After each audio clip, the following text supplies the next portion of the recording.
Seorang kaya, hartanya banyak, dia naik kereta yang besar, megah dan mewah. Dalam perjalanan dia tengok ke sebelah kanan ada tanaman padi sawah yang menghijau. Di tengah sawah, suami sudah menunggu makanan siang tiba. Apa kata orang kaya dalam kereta? Oh, bahagianya petani. Di tengah perutnya lapar, istri dan anaknya datang. Makanan tiba pada waktunya. Air minum dapat menghilang dahaga. Lapar hilang, rindu pun sirna, karena istri dan anak ada di sekitar dia. Bahagianya menjadi petani, kata orang kaya dalam kereta. Masa orang kaya berpikir bahwa dia tidak bahagia? Si petani yang bersama anak di pondok tua itu pula memandang orang kaya di atas kereta. Apa kata dia?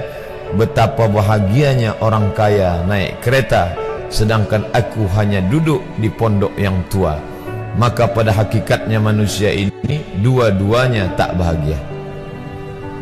Lalu sebenarnya bahagia itu di mana? Ada seorang anak yang sedang belajar di college university. Maka dia berkata, alangkah bahagianya kalau saya dapat BA.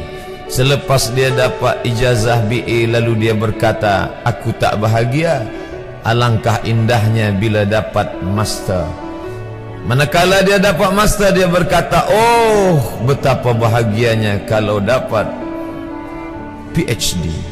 Selepas PhD dia berkata, susahnya PhD, belum juga dapat kerja. Selepas dapat kerja dia berkata, alangkah bahagianya kalau menikah.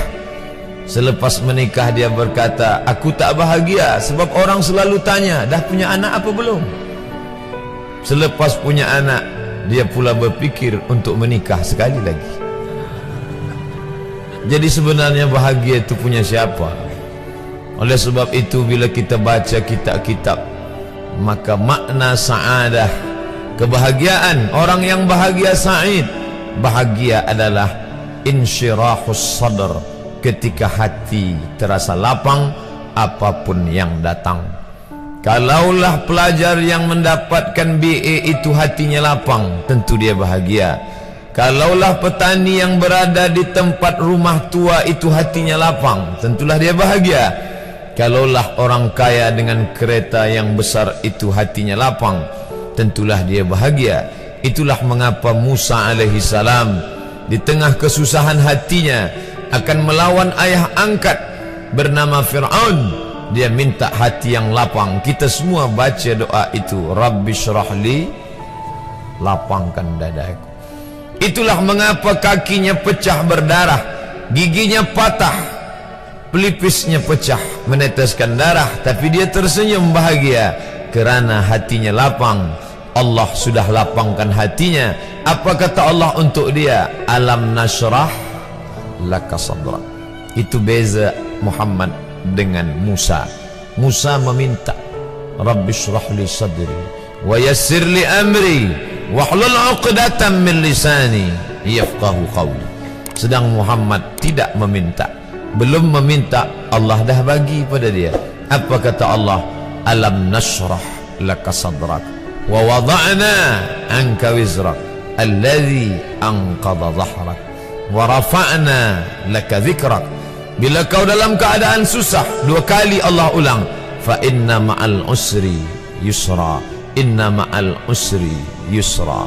Hati lapang itulah yang membuat Haji Abdul Malik Karim Amrullah Buya Hamka tersenyum di dalam penjara. Penanya berjalan perlahan tapi pasti, maka keluarlah tafsir Al-Azhar. Hati yang lapang itu juga membuat Said Qutb tersenyum menghadapi tiang gantungan. Walaupun dipenjara oleh Gamal Abdul Nasir, tapi sebelum kematiannya sempat pula menulis tafsir Fi Zilalil Quran, di bawah naungan bayang-bayang Al-Quran. Apa kata Said Qutb dalam muqaddimahnya? Al-hayatu fi zilalil Quran ni'mah. Hidup di bawah naungan bayang-bayang Al-Quran itu nikmat. La ya'rifuha illa man zaqaha. Tidak ada yang boleh mengetahuinya kecuali orang yang pernah merasakannya. Maka bahagia adalah ketika hati terasa lapang.